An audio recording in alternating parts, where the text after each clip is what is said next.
Okay, I think it is time to start.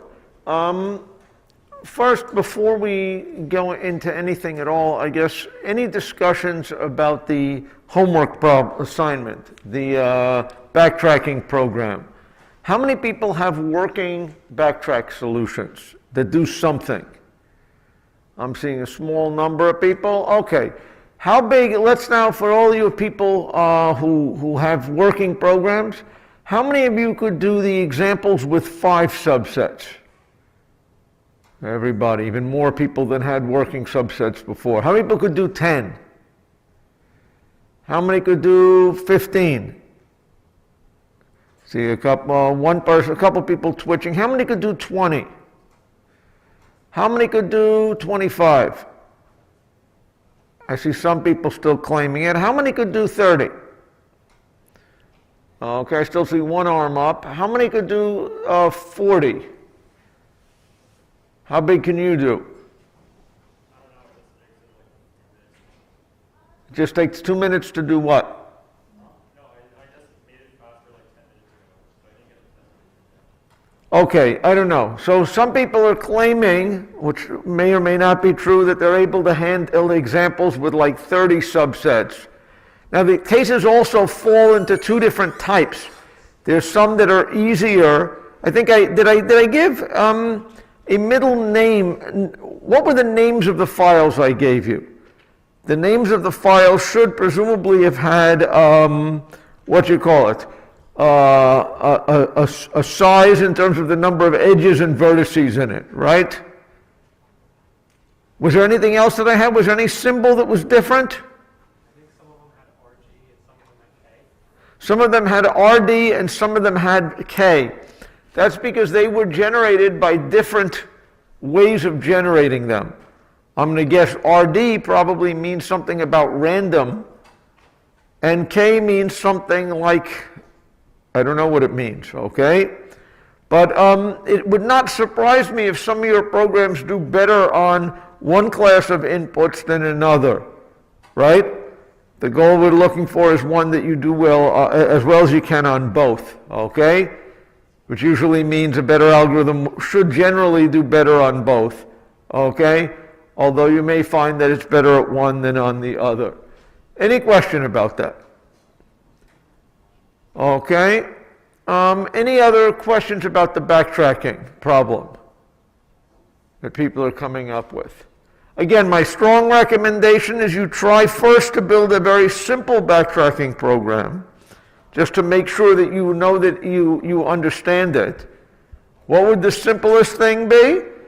You generate, if there are m subsets, you generate all 2 to the m subsets of subsets in process solution. You union them up. If the union is the full universal set, then that subset you have is a cover. And if that subset is smaller than the best cover you know of so far, you got a new leader. Okay? If you do that, that will take something like 2 to the m time plus the time to check times the time to check each check whether you've got a cover and stuff. Okay? It won't be the fastest thing, but it would be correct. Any questions? Yes? How are we grading for the assignment? We are going to look at your answers that you submit, and if the answers are wrong, meaning you did not find a optimal cover, you found something that was maybe a set cover but not the best one, those we will go whoosh, because those are wrong. And then we're going to grade it as a function of how big the largest example you can do is. Okay? So, the guy in the fastest one is going to get 100, and other people will get something less. But it's going to not necessarily be linear scaling. So it's important you figure out how to get one working, even if it's not the fastest one around. Okay? It's important to get some experience with how these things work. Any questions? Any other questions about the assignment? Okay, let's look at the problem of the day is on backtracking again. And maybe this will reveal more ideas to help people, think about it, just to get some more experience. So what is the problem? The problem is a multi-set is a set where you're allowed to have multiple copies of items. So 1, 1, 2, 2 is a multi-set. You got 2 1s and 2 2s. Now, a permutation of a multi-set can have fewer than n factorial distinct permutations because they can be duplicates, right? If you swap the first and the second one here, maybe that's a different arrangement, but it doesn't yield a different permutation, a different permutation of the multi-set. There are only, if you look at it, 6 permutations of this multi-set, okay? Different patterns that can be formed given that you've got 2 1s and 2 2s, okay? We want an efficient backtracking algorithm where when I give you as input a multi-set, you construct all permutations of it. Can anybody give me a proposal for how you do it? First, any questions about the problem? How do you do it? Okay? And if you're giving me a backtracking program, the way I'm used to thinking about it is tell me what the solution vector is, what it means, how you're representing a solution, and tell me what you're going to use for construct candidates, is a solution, and process solution. Any ideas on how you can generate all permutations of the multi-set?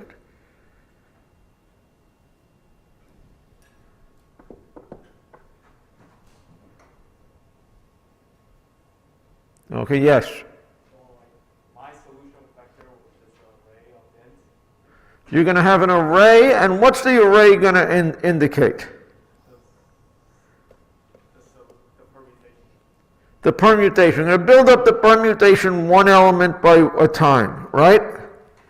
Okay, good. Now, what are you going to do for process solution and all this kind of stuff? Process solution is, did I fill up my solution? So process solution, wait, no, you mean is a solution. Oh yeah, process, I just printed out. Okay, so process solution is just going to print out the solution. So process, you want to say is just print, is a solution. You want to just say basically if k equals n, right? What are the candidates for the next spot? So what I did is I sort the numbers first. You sort the numbers. I mean, the original, you pre-process using the input. And what are you going to do? And then I will take that candidate if it's not equal to the previous. I also use a Boolean array. Okay, I don't know what that's telling me. What do we want to do what are the choices for the next spot in the array? We put down a 1, we put down a 1 and a 2. What's the choice for the next array? Slot. How would you make that choice? What candidates are there for that next spot? Yeah? Everything that's in the set that's not in the solution already. Anything that's in the set that's not always put there. What I think you're trying to say is you want to keep count. Maybe what you want to do is to analyze that permutation, that subset at the beginning, and say I've got 2 1s and 2 2s to start. Right? As I add through this thing, I put down 1 1, I still have 1 1 remaining. I put down a 2, I still have 1 2 remaining. My claim is, what are the candidates for the next spot? I'm going to claim any letter that still has at least 1 count remaining, right? In this case, it could be a 1 or a 2. Does everybody agree? Once I put down a 1 here, though, what do I now have? I have remaining 1, 2, and 1, 1, and no 1s. What are my candidates for the next spot? I've got no 1s and 1, 2. What are my candidates for the next spot? 2. Does everybody kind of see what I'm doing here? What happens if I put down, as my first two things in my array, a 2 and a 2? What candidates do I have for the next spot? I've only got a 1. Does everybody kind of see it? So what is construct candidates here? It's basically going to, I guess, be, you know, all items not completely used in A. Okay? Again, I would do it by, I would keep count. I know how many, what the counts are in the universal set. 2 and 2 is the input. I would go through my permutation here, and I would count how many 1s and 2s did I use. I used 0 2s, 1s, and 2 2s. 1, well, I've got 2 of them left, so 1 is a candidate. 2, there were 2 2s, and I've used 2 2s. Now I have no other candidate. Right? Does everybody see that? That's how I would do this problem. Okay? Any questions about that? What's the order in which this is going to construct things? Assuming I always put in a 1 ahead of another, what's going to happen if I tried to do this, just to make sure people see it? I'm going to stick in a 1, stick in a 1. God darn it. I stick in a 1. What's my other choices? Here I only have a 2. Here I only have a 2. This is the first one I have. There was no other choice here. I back up. No other choice here. I back up. Was there another choice here? Yes, there was. 1, 2. What would my next one be? I have 2 choices for the next spot. It could be a 1 or a 2. I put a 1. I backtrack. 1, 2, 2, 1. I've tried all possibilities here. I've tried all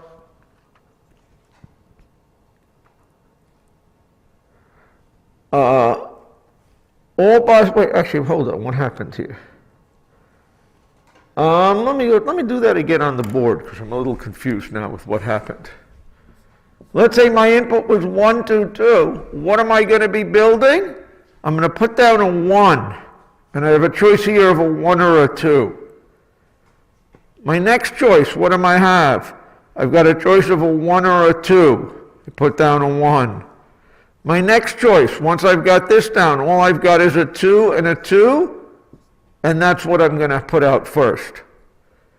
Now there is no choice here.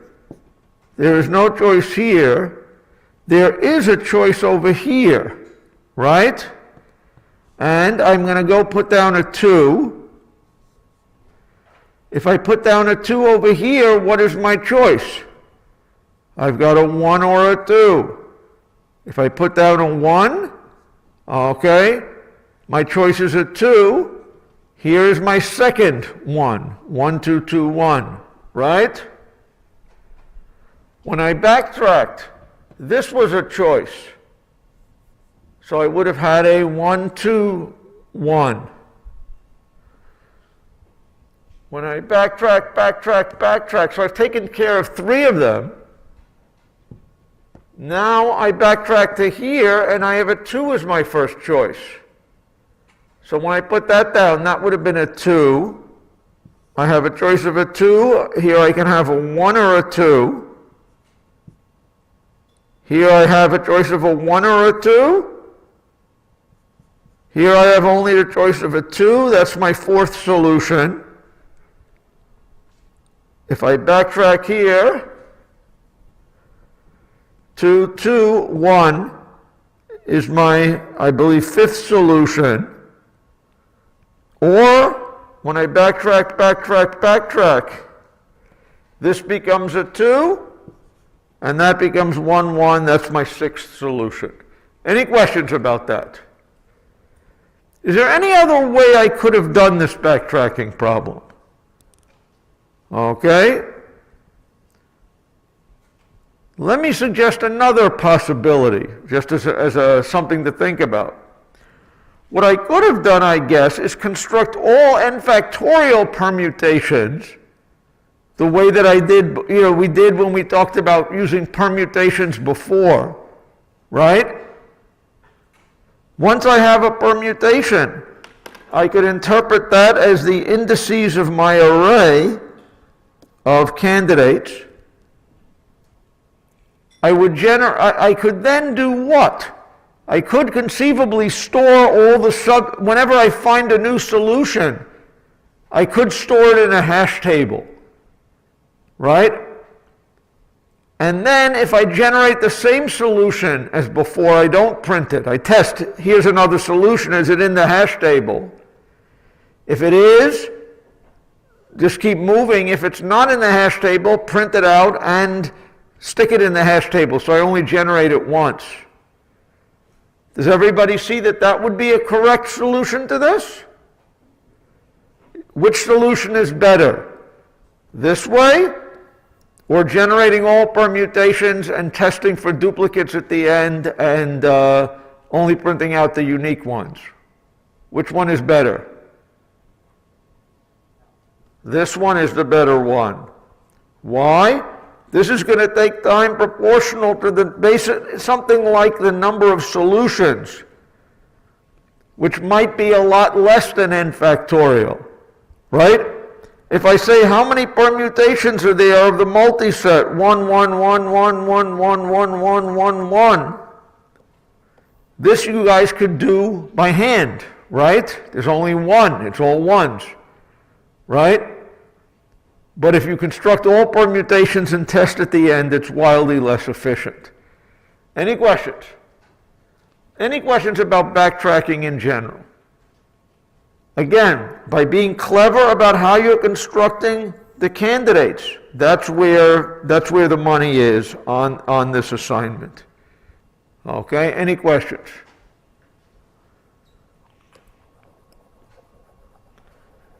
Okay. So, if there's nothing else on backtracking, and I give you a chance to ask again, I'd like to get into another topic, which is one of my favorite topics in algorithms, and the last topic we're going to have before the midterm. So that's starting to loom its ugly head a little bit.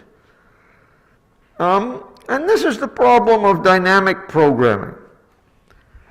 Dynamic programming is an algorithm technique that is very, very, again, when we saw with shortest paths was a problem that was kind of solved by a dynamic programming-like thing. What do we know about shortest path problem? It's asking for the best path between two things, the one that's the absolute shortest. Okay? Or find a way to get from A to B that's as short as possible. So that's kind of a minimization thing. It says find the minimum cost solution. Okay? And dynamic programming is a way of solving kind of maximization or minimization type problems when you've got items that are ordered from left to right. That's kind of the way I think about it, okay? Now, graphs are not really ordered from left to right. They're kind of all over the place. But a lot of things like character strings are ordered. Integers are ordered. Trees are ordered. If you have a rooted tree, kabunk, kabunk, kabunk. If you have a rooted tree like that, are the leaves ordered from left to right? Yes, they are. 1, 2, 3, 4, 5, 6, 7. So trees, optimization problems on trees are the kind of thing that a dynamic programming might be good at. In fact, you guys had on your last homework assignment, as I recall, some kind of vertex cover thing on trees. Is that right? And it turns out that the slick answer, if you knew about it, would have been based on dynamic programming. Just as, you know, if you didn't get it, don't worry about it, but because that would be hard to think about without it.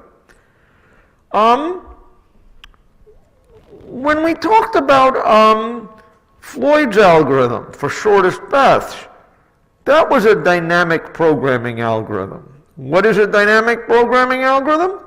Again, it's going to specify things by a recursive relation. Remember, what was the idea in dynamic in Floyd's algorithm? The shortest path from I to j using vertices 1 through k as an intermediary. Okay? Was what? It was the min of d k minus 1 I to j and d from I to k, I to x of k minus 1 plus the weight of the edge from x to j. Remember this? This was the Floyd's algorithm thing. If you look at it, what did you notice from this algorithm? Again, this was a clever example of dynamic programming. What are you going to see from this? You're going to see you have a recursive equation.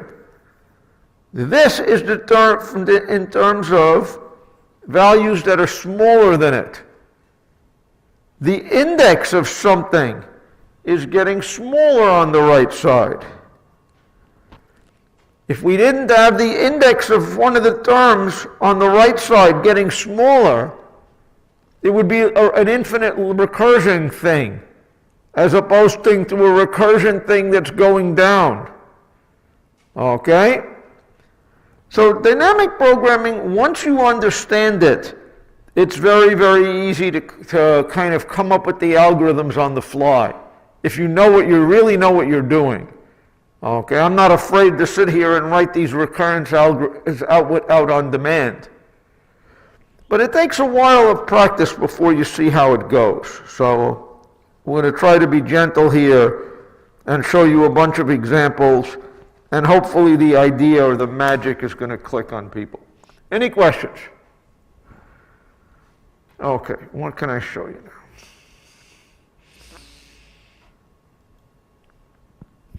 So if we think about the kind of algorithms we talked about in the graph algorithms world, one thing we talked about were greedy algorithms. Greedy algorithms were the ones that, to try to minimize the weight of the spanning tree, always said, give me the cheapest edge that isn't there, give me the cheapest edge that isn't there, give me the cheapest edge that isn't there. And that happened to work for minimum spanning tree, but it doesn't give you the optimal answer for most problems. It's kind of amazing it works for minimum spanning tree. Okay? When I ask you to find the minimum set cover, I'm telling you to use backtracking. Why do I tell you to use backtracking? I say if you want to find the provably minimum set cover, if you go through all the possible solutions and pick the best, that is going to be the optimal set cover. The correctness of that is kind of obvious, okay? But the problem with that was that the cost is expensive because there's a large number of possible solutions. What dynamic programming is as an idea, it's a way to do exhaustive search, sort of like backtracking is. Backtracking is exhaustively searching all possibilities. and it does it in a recursive way. Dynamic programming is exhaustively searching all possibilities using a recursive idea, but avoiding recomputing things, okay? Which can be done because the problem has kind of this left-right structure, okay? And by not recomputing things, we get efficiency, okay? That's what the strategy here is. It's still kind of nebulous, okay? But that's what we're doing with dynamic programming. Any questions? Okay.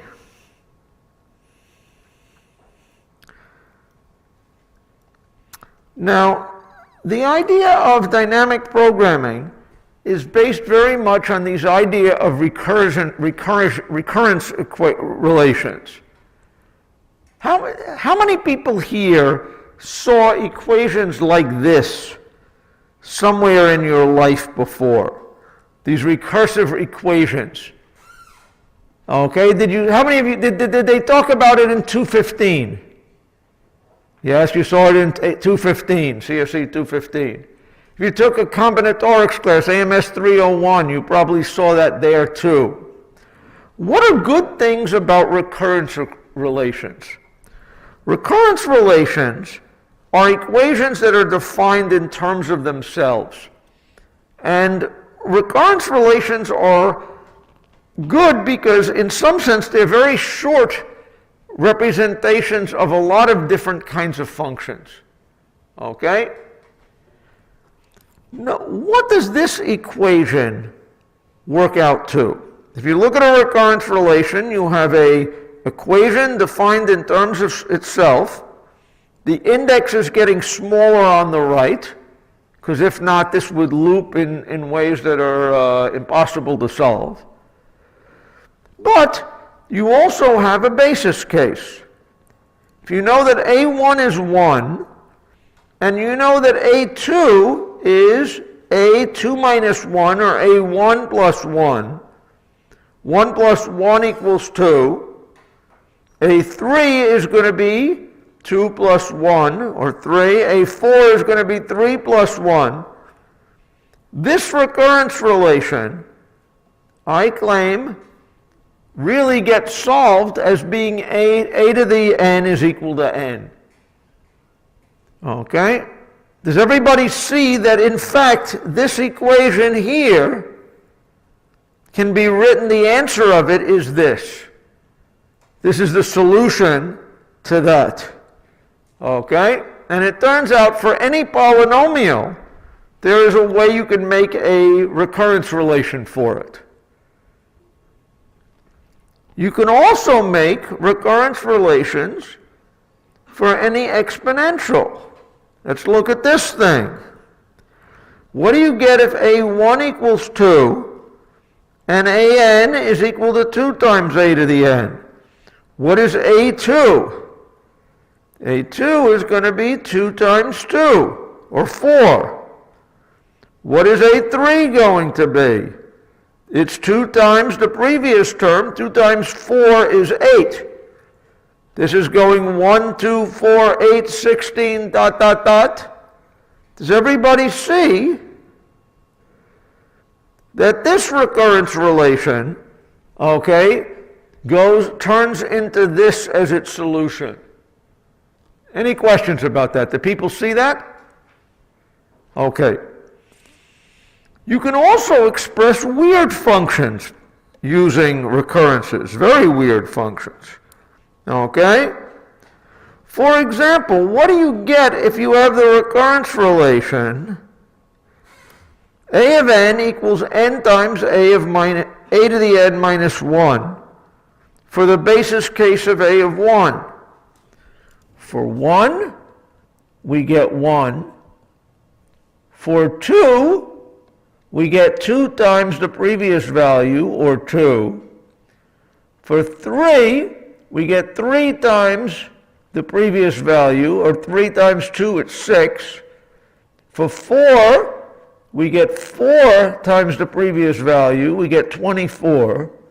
Does everybody recognize that this recurrence relation defines n factorial.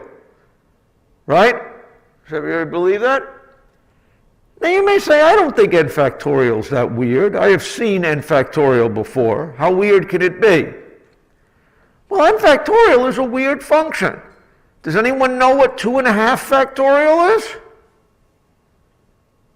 It's not defined. God knows what it is, right? Okay? And, you know, why does it has this funny exclamation point on it?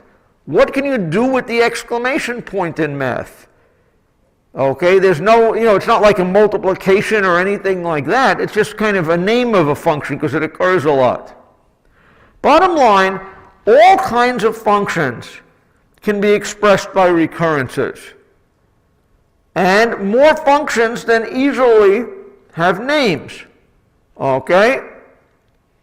Now, when you take a class like AMS 301, maybe you learn techniques for taking a recurrence and finding out what its solution is.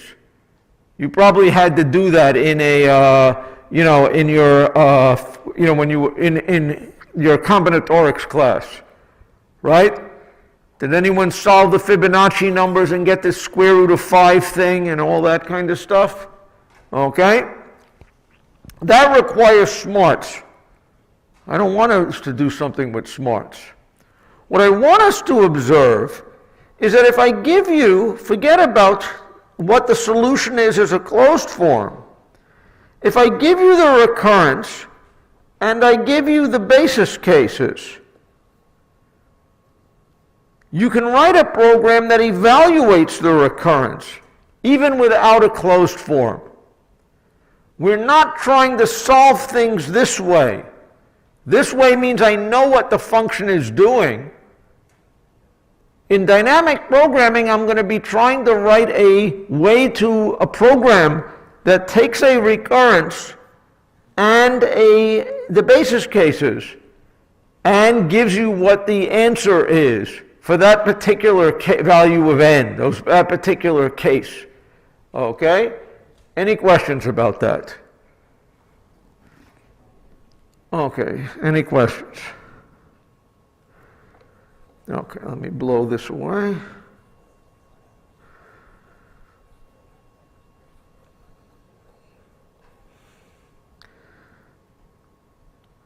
So what is the mother of all recurrence relations? Or at least the first ones that you have seen was the Fibonacci numbers. Okay? What is the Fibonacci numbers? It is in some sense, the Fibonacci numbers, which I know you have seen before, says that the value of the nth Fibonacci number is the sum of the n minus first Fibonacci number and the n minus second Fibonacci number. This is a recurrence relation that has two terms in it, okay? And there are basis cases. The 0th Fibonacci number was 0. The first Fibonacci number was 1. Okay? Any questions? Is there anybody, who here has seen the Fibonacci numbers before? Everyone's seen the Fibonacci numbers. Does anyone know, why have you seen the Fibonacci numbers? Does anyone know why they've seen the Fibonacci numbers? What was that? Somebody? Well, because you saw them, I guess, in recursion, okay, that kind of, it's a great example of a recursive thing to write a recursive program about. That's probably why you saw Fibonacci numbers. Does anybody else seen Fibonacci numbers? Yeah? Say that again? You say that it came up in some data compression scheme? Okay? And that might be true, okay? What I will say is the reason, first of all, Fibonacci lived 800 years ago, so he wasn't writing recursive programs, okay? But it is clear that this is about as simple a recurrence relation as you can have. and simple things tend to come up a lot. So Fibonacci numbers pop up surprisingly often in analysis of things. That's one reason why you teach it. There's a bunch of things in nature that are Fibonacci numbers, and you see it in algorithms. But the main reason you saw it was the recursive program. This is a recursive program to compute the Fibonacci numbers. Does everybody kind of see it? If n equals 0, return 0. If n equals 1, return 1. Those are the basis cases. If not, return the sum of the n minus first Fibonacci number and the n minus second Fibonacci number. And this is working by calling a recursive function. See that? Kabunk, kabunk. Okay? Any questions about this recursive Fibonacci program? What is the running time of this Fibonacci program? Who here has ever written a recursive Fibonacci program and run it? A few of you will admit it, okay? Certainly it's not that complicated to do. You want to stop listening to me and do it now, that's fine. But what is the running time of this to compute the nth Fibonacci number? It's a nice innocent looking program. What's the running time? N squared? The answer is no. Why do you think it's n squared? Because for each of them you're calling 1 and 2, but then each of those is called basically the Okay, you're trying to say that there's n possible choices for this and n possible choices of that, and maybe you're seeing every combination. The answer is no, that's not right. Actually, you'll notice you're seeing very specific combinations at the same time. So it's not n squared. What do you think it is? 2 to the n. Why do you think it's 2 to the n? because for each number that we're calculating, we have to calculate the 2. Okay, you're saying it's 2 to the n because you're thinking about this as a tree of recursion. Okay? You're saying that to compute the nth Fibonacci number, okay, it computes the n minus first and the n minus second. And you're saying this thing is going to, get the thing away, off my television. N minus 2 and n minus 3. And this one is going to be n minus 3 and n minus 4, correct? So you're saying I've got a binary tree. What's the height of this tree? You're saying it's going to go down eventually to n equals 0. So you're saying if you have a binary tree of length of height n, the running time should be 2 to the n.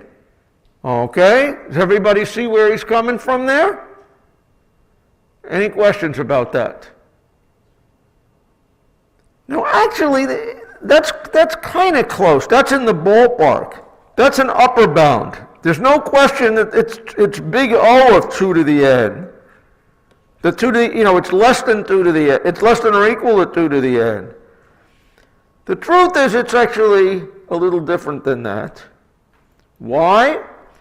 Because notice that the binary tree does not get down to what you call it, n for all the branches, right? If we had a complete binary tree of height n, it would be of height 2 to the n, right? But there is stuff that is left out. How much stuff is left out? Well, if you studied the Fibonacci numbers, again, you saw the square root of 5 thing, probably in CSE 215. And the ratio of the nth Fibonacci number to the n minus 1 first Fibonacci number tends to this value called the golden ratio. I don't know if you've ever heard of the golden ratio.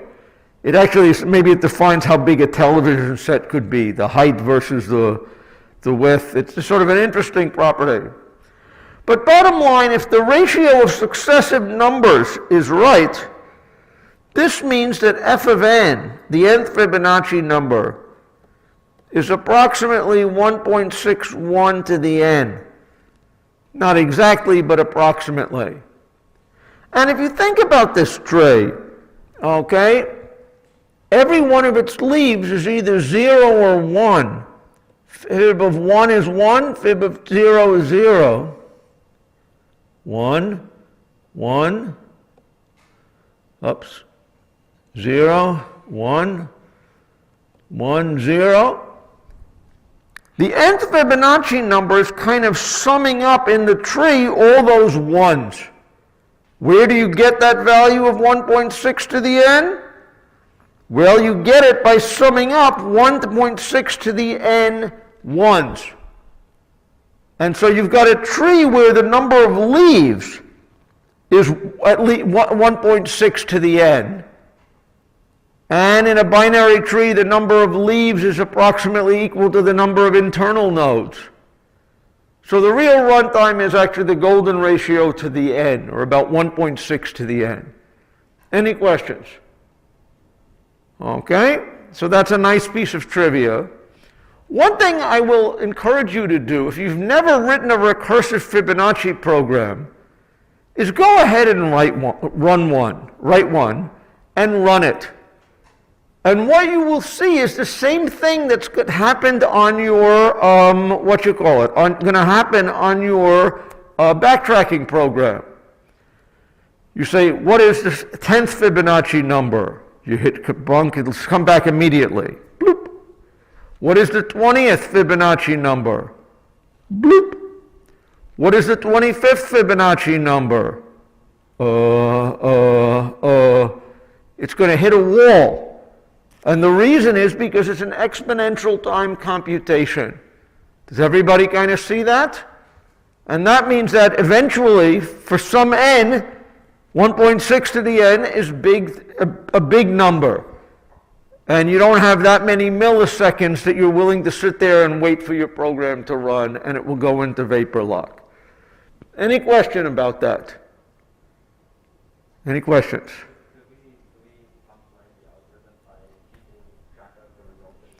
Now you're saying, wait a second, I would like is there any faster way to compute the nth Fibonacci number? Or am I hopeless in any way I write it?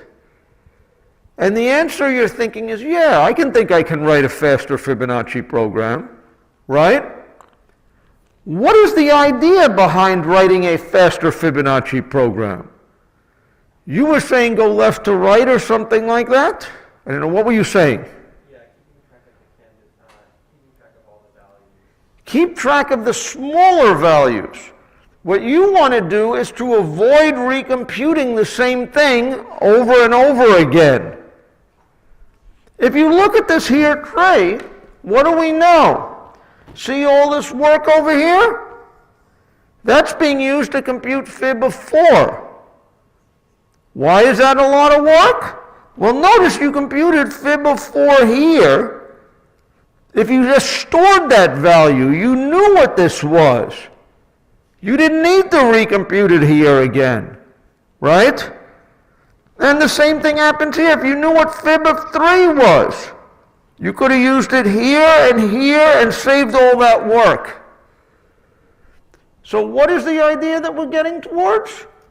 By storing partial results of the recursion, we can save a great deal of time by avoiding that recomputation. Does everybody get that idea? That's the strategy that you want to use. Okay, and if we can avoid doing the recomputation, we will be happier people. Any questions?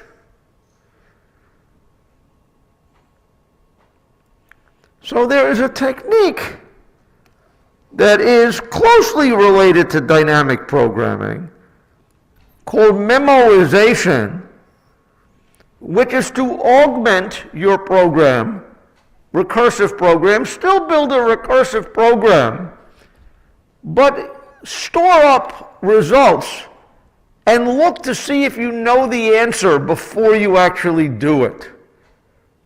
Okay? So what is this thing going to do? I'm going to keep track of an array of fib values. Okay? What is my recursive fib going to be? Note that this is still recursive. Fib C, fib C, fib C. Right? It's calling itself recursively. But what is this version doing? It's going to check to see if the value of f of n is unknown. Let's say I initialize this array so all the values are unknown. Maybe -1, because I know Fibonacci numbers can't be negative. Right? And if it's unknown, I'm going to compute it recursively and set the value of f of n to what that value is. And I'm now going to return the value of f of n. Does everybody see what I'm doing?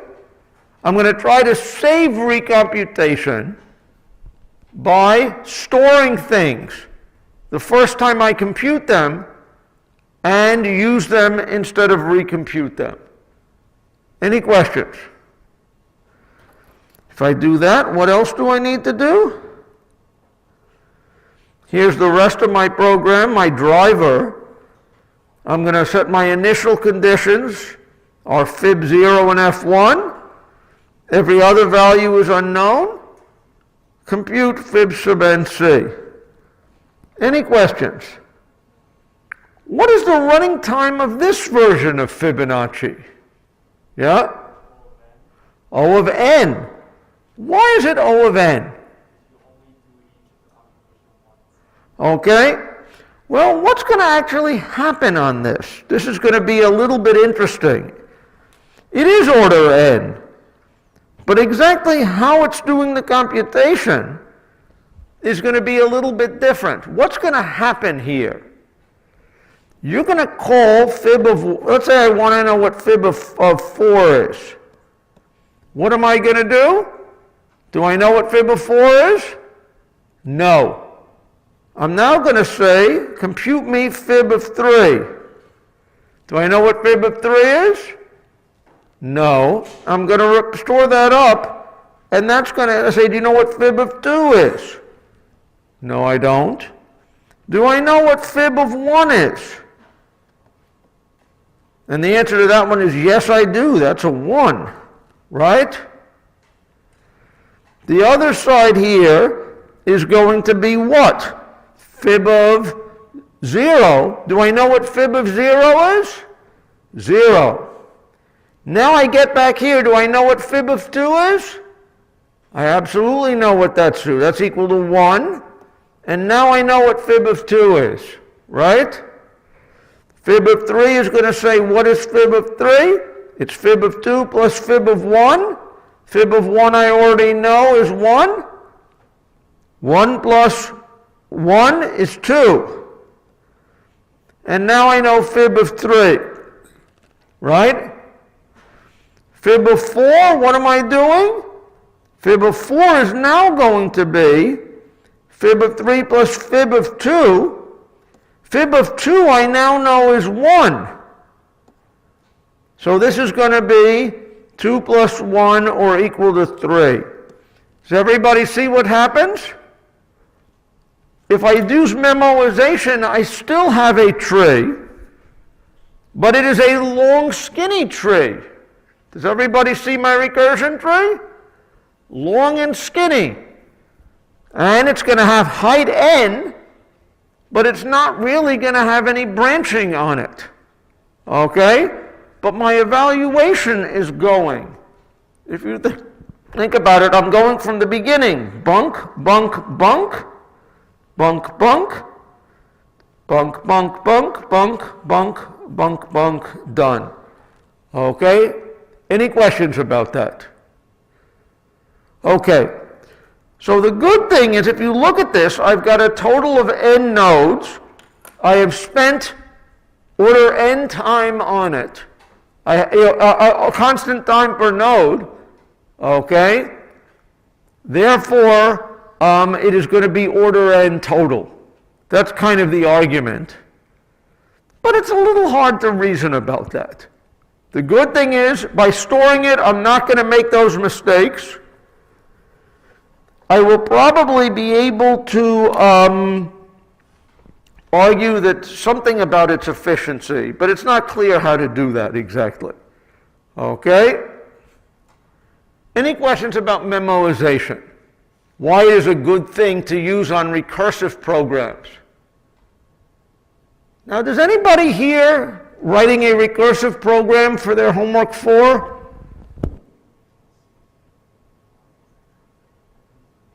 In fact, I think all of you are, right? That's backtracking. Does that mean that we should store things? Is memoization a good idea in backtracking?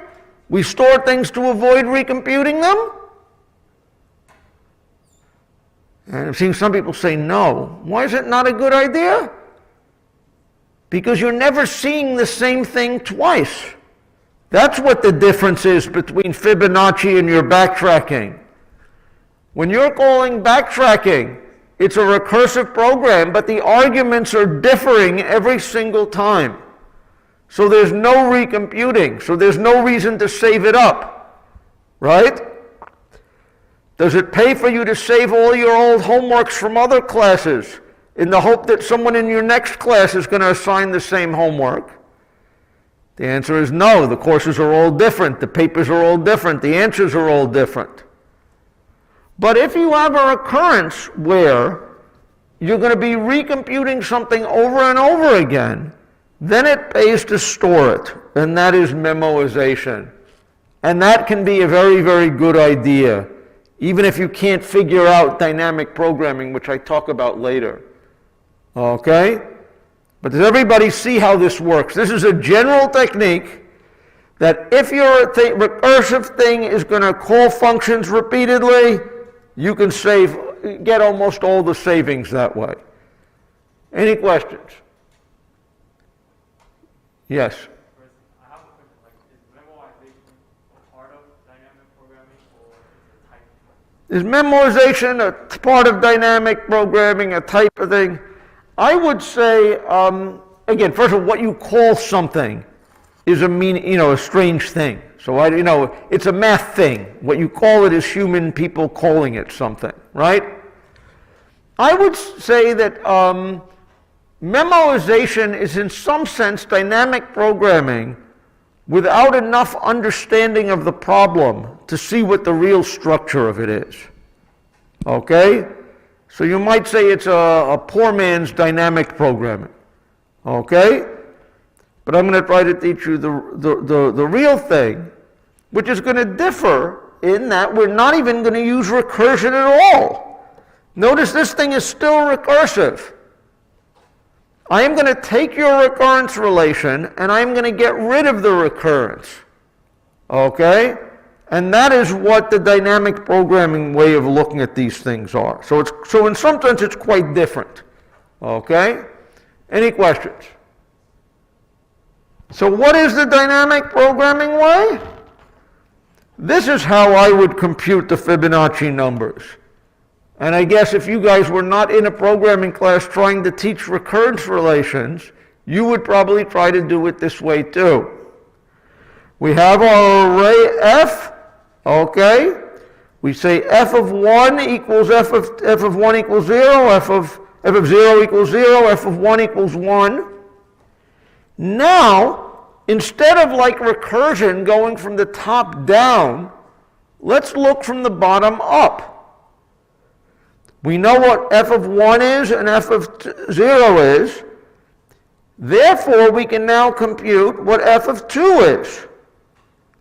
F of 2 is 1 and this, f and 1 and f and 0 are we're waiting. Now I know what f of 3 is. F of 2 is equal to 1. Once I know what f of 2 is, f of 3 is going to be f of 2 plus f of plus f of 1. I'm going to compute them going from left to right. 0, 1. Sum up the last two terms. 2, 3, 5, 8, 13, 21, 34, 55, 89. Does everybody see what we're doing? By just each term is going to be the result of summing up the two previous terms. Any questions about that? How much time does this method take? This should be order n, obviously, right? I have n elements, and I am taking constant time per operation. I have a loop going around from n times, and I'm doing constant work in each. Does everybody see what we did? We're now evaluating the recurrence from the bottom up, rather than from the top down. And we're not even doing anything recursive. This is an iterative procedure. Okay, this has loops. It doesn't have recursive calls. Any questions about how we implemented this? Okay. This is a nice, simple example. If you understand what I have said, you understand the basic idea of the mechanics of dynamic programming. Any questions? Okay. Let's now look at this with a slightly more complicated recurrence. One that you already saw exactly. You already saw in the previous life. Actually, here was the recursive program. Again, I mean the implementation with dynamic programming, if you didn't like my pseudocode. But again, it's iterative. There is a loop going on. Okay, it's storing this stuff in an array. Okay, fib. Okay, and it just returns the nth element of the array when it's done. Any questions?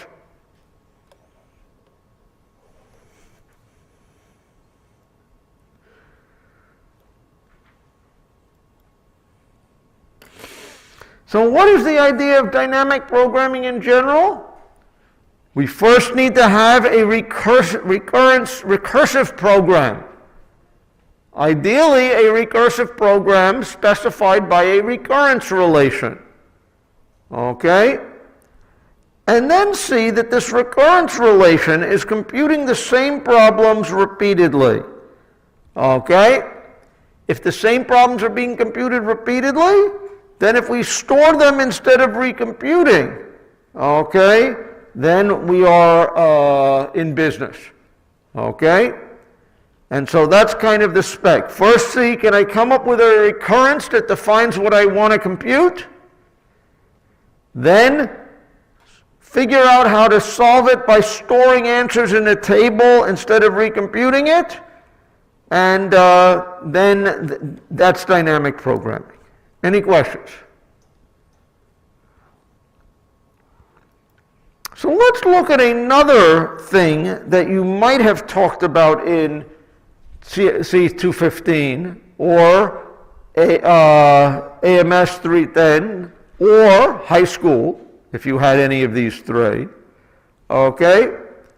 I am willing to bet that back in high school even, you learned about the binomial coefficients.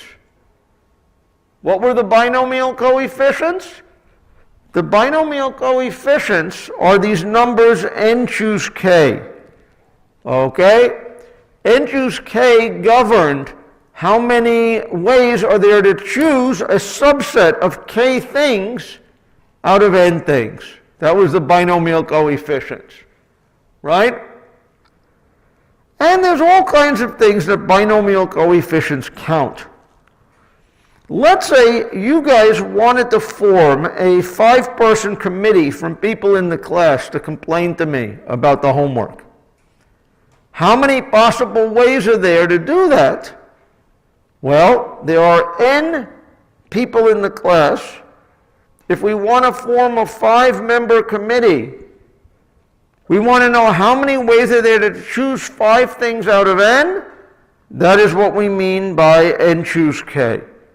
Okay? Any questions?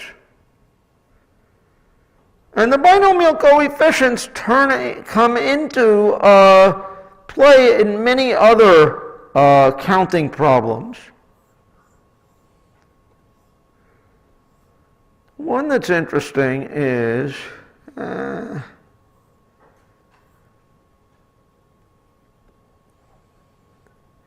let's say I wanted to go from S to T. This is, if you notice, that this is a zoom in on Manhattan. Suppose you're on one block, one corner here. These are the streets at every block. What's the length of the shortest path from S to T? Does everybody see that the shortest path from S to T involves making 1, 2, 3, 4 hops to the left, right? And 1, 2, 3, 4 hops up, right? Every shortest path is going to start out as what? You either go to the left or right, bunk. Does everybody see that that path is exactly the same length? And so is this path. Okay, and so is this path. How many paths are there to get from S to T? Well, if there are, this what you see here is a 1, 2, 3, 4 by 4 grid. In a 4 by 4 grid, every path is going to be 4 steps plus 4 steps or 8 steps. 4 are going to be, I guess I'll call it upward as I drew it, and 4 are to the right. So what is a shortest path from S to T? It's going to start from S, it's going to go to T, and every one of these things is either going to be a right or an up, or an up, or a right, or a right. It's going to be a sequence of 8 things, 4 of which are ups. If I choose the 4 up positions out of the 8 things, I get a path. And any way I do that choosing, I get such a shortest path. Any questions? Do people remember seeing the binomial coefficients at some point deep in your past? Yes. Is there anybody who's never seen it before? Okay. So this number n choose k is an interesting number. How do we compute n choose k? Okay. How would we compute it? How do you guys think that you compute n choose k? Okay. What is n choose k? Are people familiar with this formula? N choose k is n factorial divided by n minus k factorial divided by k factorial. Does this sound familiar? Is this a good way to compute n choose k? I'm saying he's shaking his head no because he hears the tone in my voice. Why is this not a good way to compute n choose k? What? If you're using factorials, well, factorials are big numbers. If you need to use them, that's fine. But how would you compute 100 choose 99? Okay?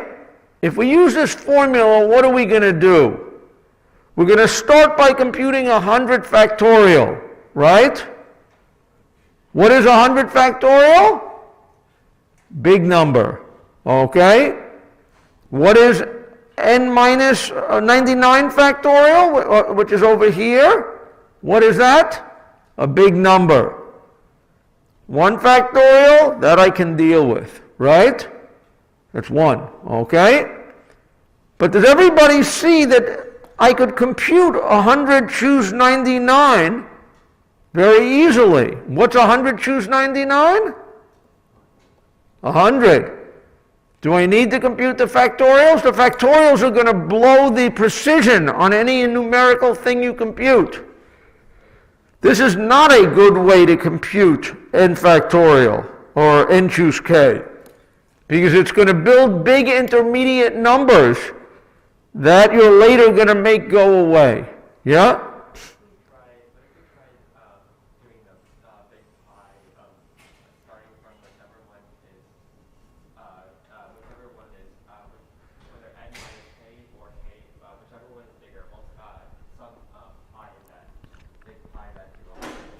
Okay, so let's say you're saying, wait a second, I don't want to do that.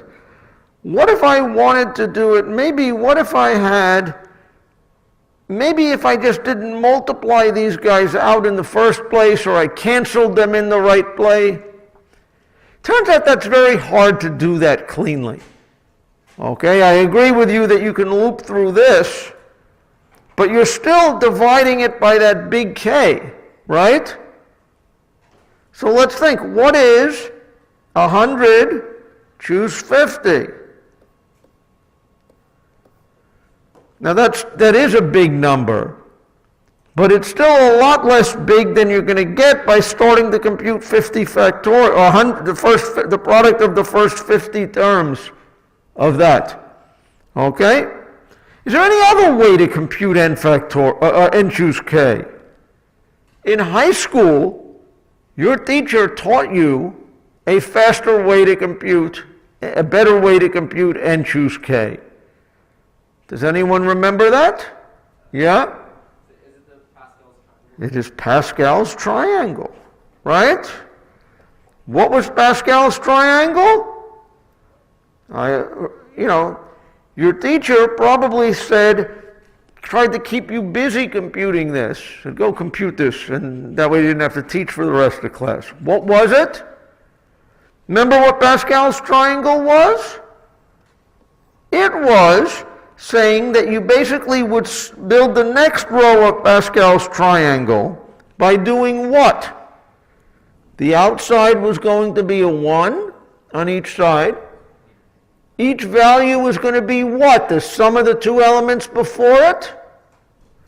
That was going to be 6, 15, 20, 15, 6.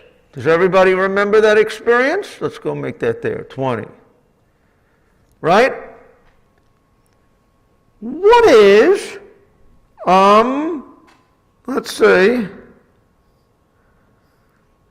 5 choose 3. Does anyone know what that was? You remember your equation, that was 5 factorial divided by 3 factorial divided by 2 factorial. What was that? That was going to be 10. Am I right? That is over here. What is that? It's in the 1th, 2th, 3rd, 4th, 5th row. This is, I guess, the second element, the 0, 1, 2, third element in. This is really it. It's not that one, actually. It turns out it's this one. Okay? Pascal's triangle showed you how to compute the binomial coefficients. That was why the teacher was teaching you Pascal's triangle. It wasn't just to show you how to add. Okay? Any questions about that? What was really the Pascal's, any questions?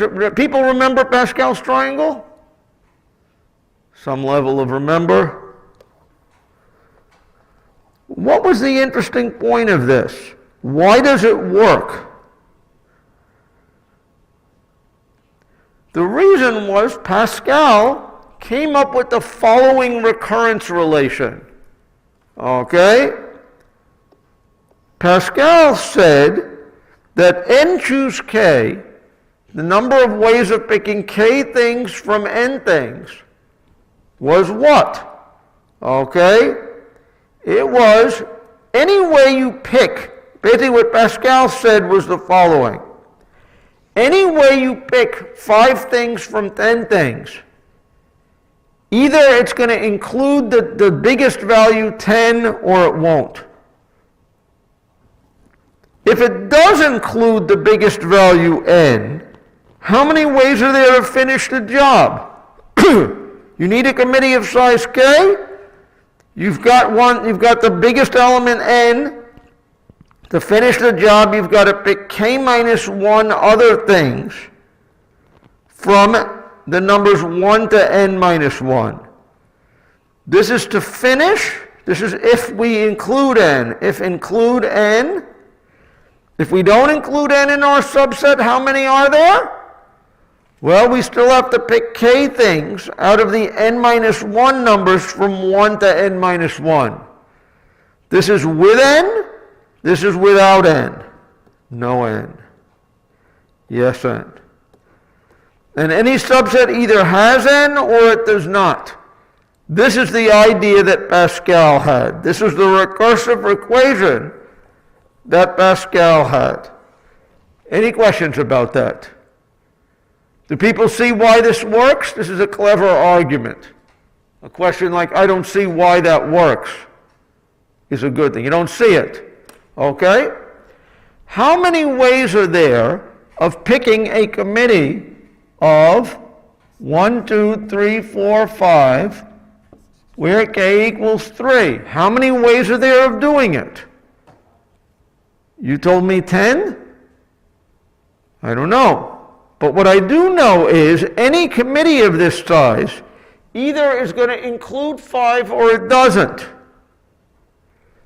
If it does include 5, what do we know? 5 is the biggest item. And what do we have to do? We now have to pick 2 items from 4, right? Or it does not include 5. Kabunk, kabunk, kabunk.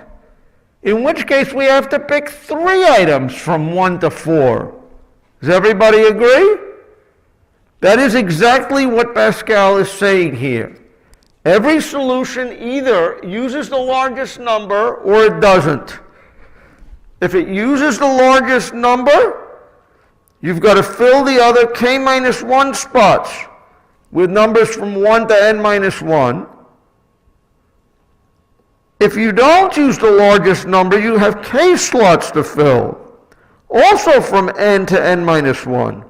Notice that says that to fill in this value on this row, you go to 2 values on the previous row. That's what Pascal is doing. That's why the triangle counts down. Any questions? I encourage you to look at this and make sure you understand it as an example of a less trivial recurrence than the Fibonacci numbers, but one that is still within your intellectual grasp. Okay? Any questions about that? Any questions about why this is the right recurrence? Well, of course, with any recurrence, you need to have base cases. Okay? What were the base cases? Well, you got a couple of different base cases. Those base cases were the ones that you kind of had on the outside of Pascal's triangle, is what you had. Right? What was it saying? Basically, how many ways are there to choose 0 things from n elements? The answer was there's only one way. You get an empty set. So this left side of the triangle, there were one way to choose. How many ways are there to choose 0 things from 5 things? Well, 1. How many ways are there to choose 5 things out of 5 things? Well, you had to take them all. There was only one way to do it. These were the 2 base cases. Basically, the case of 0 choose k and k choose k. And we both know that those are going to be 1s. That's why we had the 1s outside our Pascal triangle. Any questions? If you understand that, then let me show you a program to compute, okay, to implement Pascal's triangle in some sense by basically doing doing dynamic programming, tables to store these things that we might recall recursively without it. What is we doing? Notice we're going to have a table, BC, which stands for Binomial Coefficient. That's where the BC comes from. What is it saying?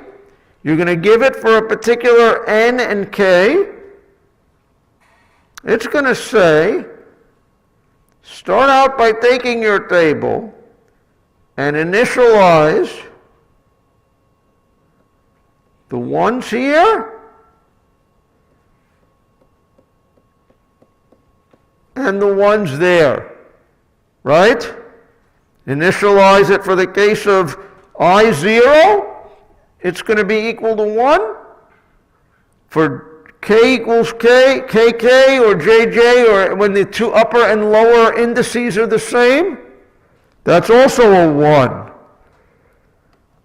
Does everybody see that what I'm doing here is filling in the first row and column of my table? Because I know that. Okay? You knew that when you were doing this, you were going to fill this thing out. Now what are we going to do? We have to be able to walk through this table and fill the items in, okay, in a systematic way, so that we want to compute, we know that Bij is going to be Bi minus 1 j minus 1 plus Bi minus 1 j. This is exactly the recurrence relation that Pascal had, right? But Pascal did not, but this is not a recursive program. Notice the name of my function is Binomial Coefficient. What I'm now going to do is systematically go through this in a way such that I know that my items that I want are sitting in my table. Let me make this a little more precise. Let me look at a smaller one. 1, 1, 1. Let's say I'm going to have it just go like this. Okay? What am I going to be saying here? One of these row sides is going to be the first dimension, and one is going to be the second dimension. What do I want? I want to, just like with the, Pascal's triangle, the first diagonal were ones, the second diagonal is ones. What is the next spot that I want to fill? Okay, I claim I want to fill this spot, and I want to do it by adding this to this. Okay, once I did this, I want to fill my next row by saying that this item here is going to be this plus that. The next item up here is going to be this plus this. Does everybody see that the table, the items I need are sitting in my table? And I want to fill them up in a systematic way. So what is this going to say? For j equals, okay, j is going to be the size, so I'm going to have an outer loop that's going to specify what diagonal am I on. Am I on the first diagonal, the second, third, fourth, fifth? And then my second loop, the j loop, is going to walk along and add up the two numbers that are there already. Does everybody kind of see what I want to do? I want to